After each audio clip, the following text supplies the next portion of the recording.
escrito. É um prazer estar com vocês aqui no Canadá. Quando eu recebi o convite, eu fiquei muito feliz e estou contente por estar aqui. O prazer é nosso. O Dr. Rodrigo tem um programa no Brasil chamado Evidências.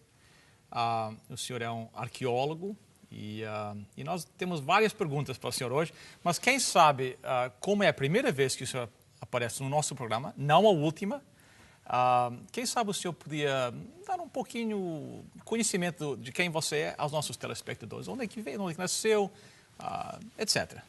Muito bem, eu nasci em Belo Horizonte, que é uma cidade do estado de Minas Gerais, no Brasil. Sou casado, a minha esposa é professora de pedagogia, o nome dela é Lislier, e nós dois somos muito apaixonados por estudos. Eu tenho 2 faculdades, 2 graduações em teologia, no Colégio Adventista, e também em filosofia.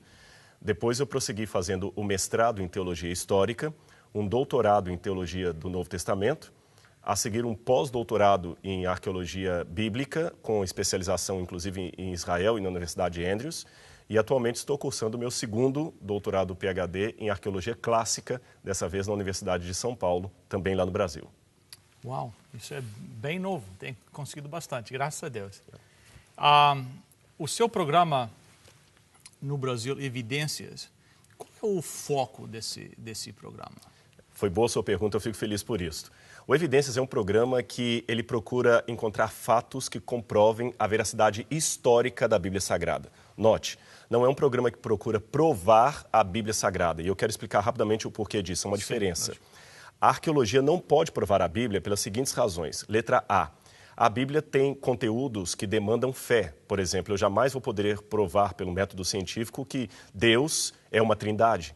Eu jamais poderei provar pelo método científico que Cristo nasceu de uma virgem. Isto foge à ciência. Em segundo lugar, nós temos no Brasil, nos Estados Unidos, creio que no Canadá não deva ser diferente, o que chamamos de autoridade ou fé pública. Por exemplo, se um guarda de trânsito disser que você estava correndo acima da velocidade permitida e você não tem provas que não estava correndo e nem o guarda provas que estaria, a palavra dele num tribunal tem mais peso do que a sua, porque ele é uma autoridade de trânsito. O guarda não precisa que ninguém prove a palavra dele. Ora, se Deus é a autoridade maior do universo e eu preciso que alguém prove a palavra de Deus, ele deixou de ser a autoridade, correto? Mas a arqueologia me ajuda a encontrar fatos que confirmem a veracidade histórica da Bíblia Sagrada, ou seja, que a história que a Bíblia apresenta é real. Se a história é real, a teologia que está assentada nela também o será.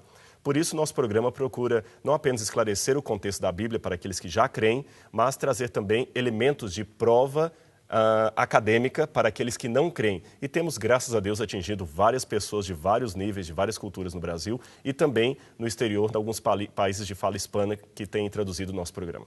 E o seu programa passa no ar no Brasil e vai para Angola também, né? Ele passa no Brasil e Angola também em português, e também em alguns países da América Latina, como, por exemplo, a Argentina transmite o nosso programa, a Bolívia transmite na TV Nuevo Tiempo, tem uma versão dele em espanhol. Eu sei que tem havido várias discussões sobre os dados históricos na Bíblia. Então é interessante que o senhor fala que você tenta confirmar que quando a Bíblia, se eu entendi corretamente, quando a Bíblia tem uma declaração histórica, que existe um comprovante para aquilo arqueológico que mostra que realmente o que a Bíblia falou historicamente está certo, né? Exatamente. Isso não de 100% da Bíblia, e eu esclareço por quê. A história como um todo está 80% a 90% perdida em termos arqueológicos. Por exemplo, o telespectador que está nos vendo em casa certamente ouviu falar de Alexandre o Grande, Alexandre Magno. Inclusive a história de Alexandre, que Alexandre conquistou vários países, desde a Macedônia até a Índia. Pois sabia, Bill, que nós não temos nenhuma prova arqueológica da presença de Alexandre o Grande na Índia? Sério? Nenhuma pedra da época, nada. Aliás, as biografias mais antigas de Alexandre o Grande datam de 300 anos depois da morte dele. Eu não tenho nenhuma biografia de Alexandre contemporânea a ele. Então, seria um fato que Alexandre nunca existiu? Não, não é isso. É porque a história passada, muita coisa se perdeu por ladrões de sepultura, apropriação do tempo. Agora, o pouco que eu recupero da história passada, seja para contar de Alexandre, seja para falar da Bíblia, está confirmando ou desaprovando aquilo que a Bíblia diz. Aí que é o interessante, porque muitas vezes, quando eu vou escavar, a arqueologia desmente o historiador. Por exemplo, Heródoto dizia que as muralhas de Babilônia tinham quase que de 100 metros, cento e tantos metros de altura. A arqueologia mostrou que isso é um equívoco, que Heródoto havia exagerado. Mas quando eu vou à Bíblia, a arqueologia não mostra que a Bíblia errou nos dados, pelo contrário. Aquilo que a arqueologia consegue confirmar da historiografia bíblica comprova a exatidão histórica da palavra de Deus. E, por tabela, a doutrina que está baseada nessa certidão histórica também será verdadeira. Então, seria certo dizer que existem, por exemplo, usando Alexandre o Grande, né? Existem menos evidências históricas da existência de Alexandre o Grande do que Jesus Cristo? Com certeza. Com certeza. Mas parece que existe um padrão diferente. Exatamente. O problema, vamos fazer a comparação. Como eu falei, a biografia mais antiga de Alexandre que nós temos hoje, você pega Tácito, por exemplo, escreveu Vidas Paralelas, por exemplo, é um livro sobre Alexandre o Grande. Em Vidas Paralelas foi muito tempo depois da morte dele. Os evangelhos foram escritos, possivelmente, algumas décadas depois da morte de Jesus. Alexandre foram centenas de anos depois da morte de Alexandre. Olha a diferença quando eu pego Vidas Paralelas e quando eu pego os Evangelhos. Vidas Paralelas falando de Alexandre e de César ou os Evangelhos falando de Jesus. O hiato de tempo entre a morte de Alexandre e Vidas Paralelas ou entre a morte de Jesus e os Evangelhos é muito grande. Outro detalhe, eu tenho uma grande maioria, eu tenho mais de 5.300 manuscritos do Novo Testamento, cópias do Novo Testamento que estão aí, que me permitem traçar a originalidade do texto original, perdão, a fidedignidade das cópias em relação ao texto original. De Alexandre eu não tenho isso. Vou falar de outro personagem da história, Sócrates. Não temos nenhuma prova arqueológica contemporânea da existência de Sócrates. Interessante. Não temos. Agora, o interessante é que esse tipo de situação nem sempre é mostrada pelos documentários de televisão. Isso é o que eu ia dizer. Parece que existe uma falta de, sei lá, nós em inglês dizemos assim, como é que se diz? Estou esquecendo a palavra, mas they're not being honest, não estamos sendo honestos, né? Exatamente. De certa forma. Eu não usaria a palavra desonestidade, porque eu tenho medo de um processo, mas eu usaria a palavra parcialidade. Exato. As pessoas mostram aquilo que lhes convém. Exatamente. E existe um provérbio interessante, esse provérbio de Hegel. Hegel escreveu que aquele que exagera nos argumentos prejudica a causa. Isso vale tanto para o que crê na Bíblia como para o que descrê. Uma pessoa, por exemplo, que pega supostas evidências da evolução e exagera demais aquelas evidências, ele está prejudicando a teoria da evolução. Exato. Então nós temos que ser coerentes. O que eu tenho de concreto para fazer as minhas afirmações acadêmicas? Então vamos já começamos a falar de Jesus, vamos falar quais são algumas das evidências então históricas que nós temos que falam de Jesus. De Jesus Cristo. Temos algumas, poucas como eu falei, mas lembremos, se Alexandre o Grande, que foi um conquistador, certo. Não vou chamá-lo de imperador, porque isso é coisa dos romanos posteriormente, mas um conquistador famosíssimo, não tem nada contemporâneo sobre ele, só relatos posteriores. Jesus foi um camponês famoso hoje, mas na época apenas um galileu sem muita expressão. Eu não deveria esperar muita coisa, mas mesmo assim nós temos alguns fatos sobre Jesus. Você tem, por exemplo, na historiografia romana, você tem Plínio o Moço fazendo a menção dos cristãos que reuniam-se num dia fixo para adorar a Cristo como se fosse um Deus. Suetônio e Tácito também mencionam Cristo como sendo um personagem real que existiu. Para mim, de todas essas citações que eu poderia mencionar, a mais fantástica vem de Flávio Josefo. Flávio Josefo foi um historiador judeu do primeiro século que acabou bandeando-se para o lado dos romanos. Ele viveu na época de Tito e Vespasiano. Vespasiano e Tito, para seguir a cronologia. Flávio Josefo testemunhou a destruição de Jerusalém nas guerras que houve ali desde o ano 66 a 70 depois de Cristo. E Flávio Josefo, como entrou para a história como o homem que traiu a sua herança judaica para ir para o lado dos romanos, resolveu escrever como uma espécie de meia-culpa 2 tratados importantes, Guerras Judaicas e a História dos Judeus.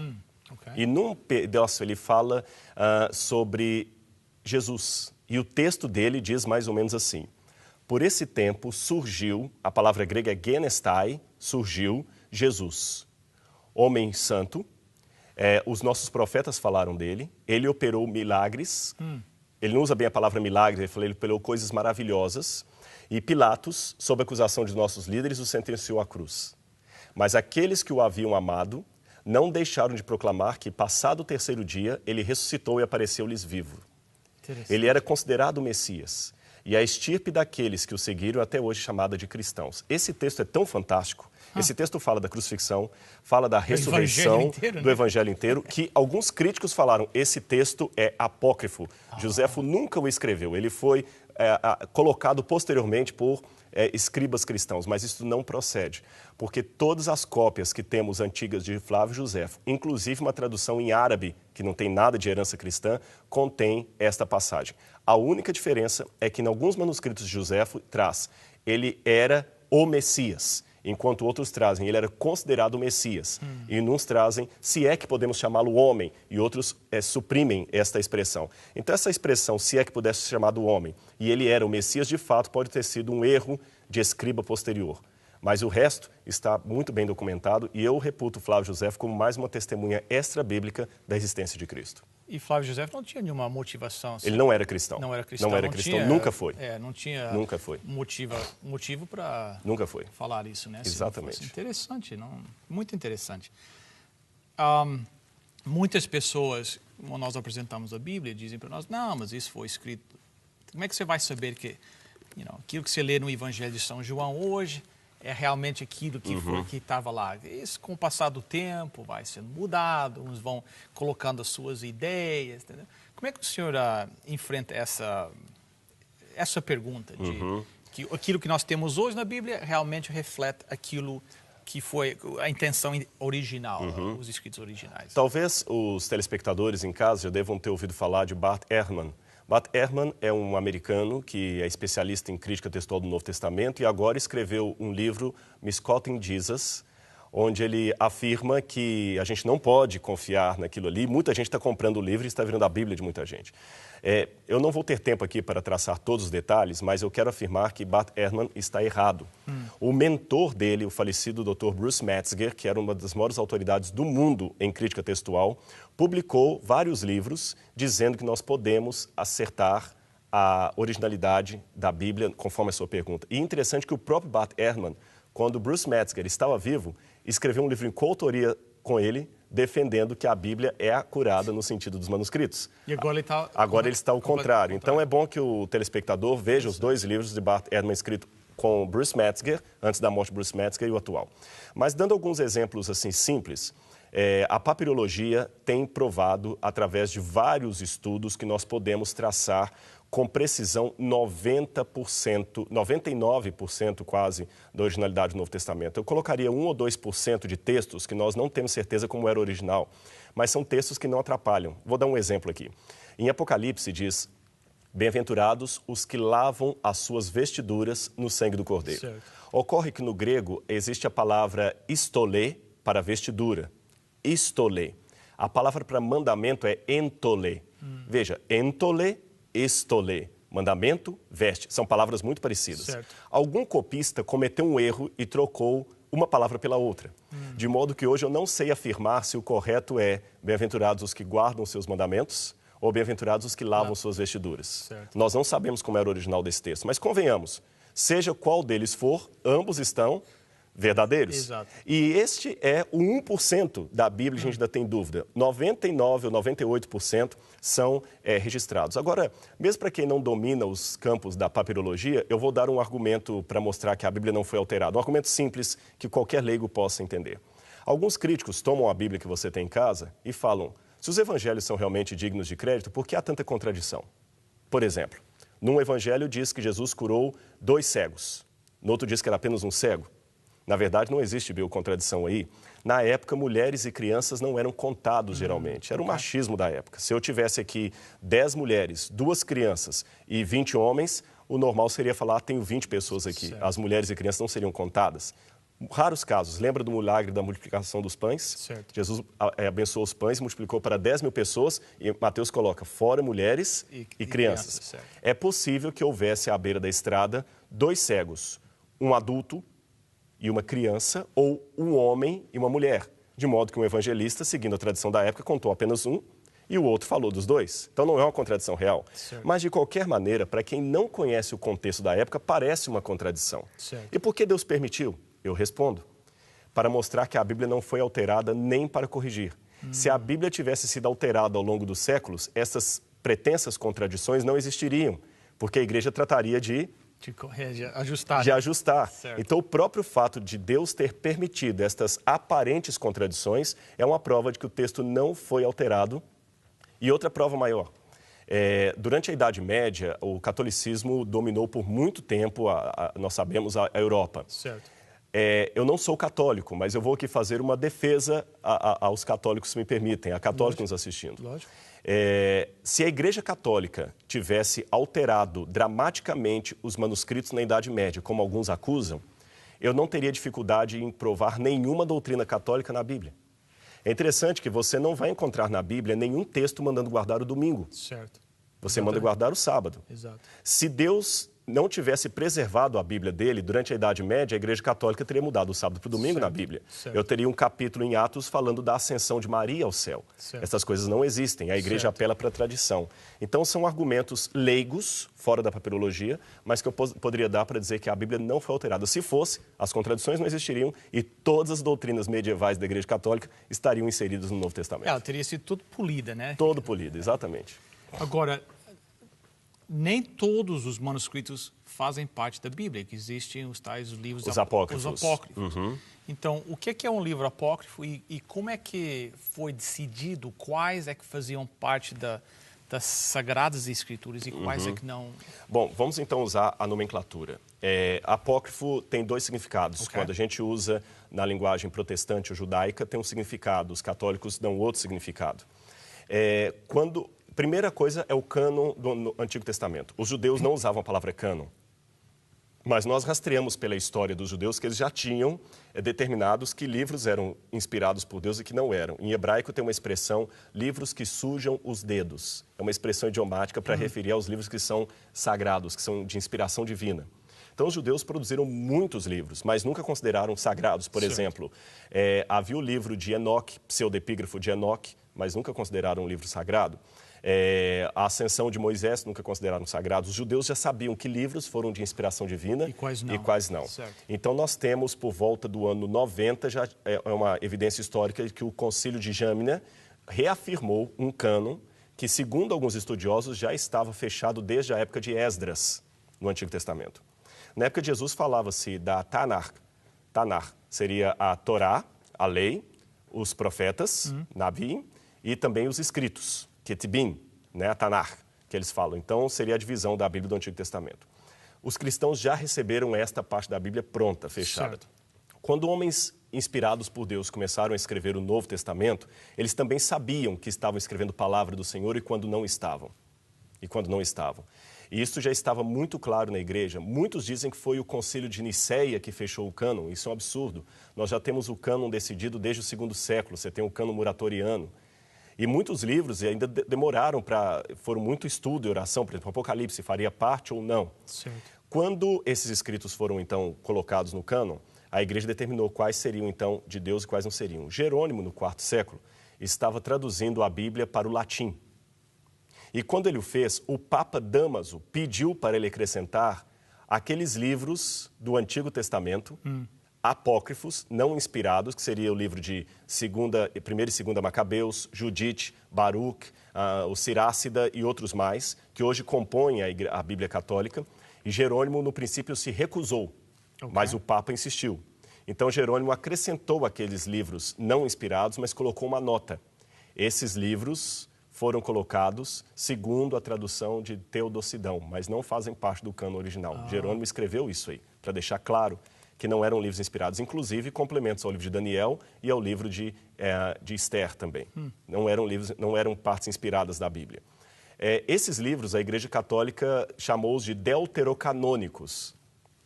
Então, a própria Igreja reconhece que foram livros que ela canonizou no segundo processo. Okay. A palavra apócrifo vem do grego apókrofos, significa aquilo que é escondido, que é oculto. Por quê? Porque são pessoas que realmente escreveram no anonimato, ou valendo-se do nome de uma outra pessoa, ou trazendo memórias. Os livros apócrifos podem conter informação histórica valiosa.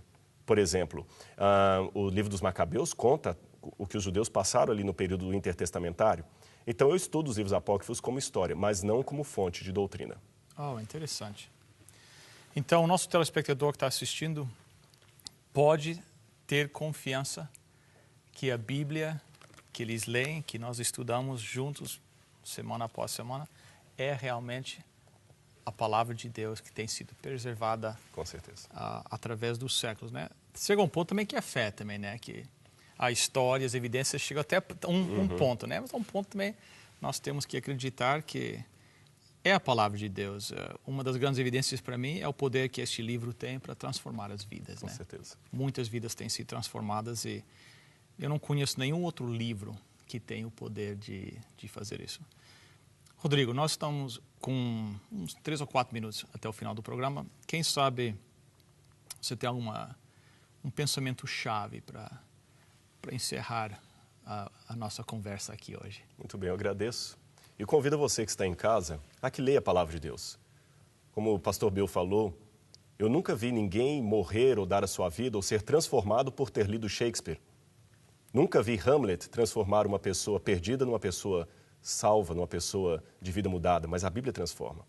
Uma vez um casal estava resolvendo ler a Bíblia para tentar salvar o seu casamento.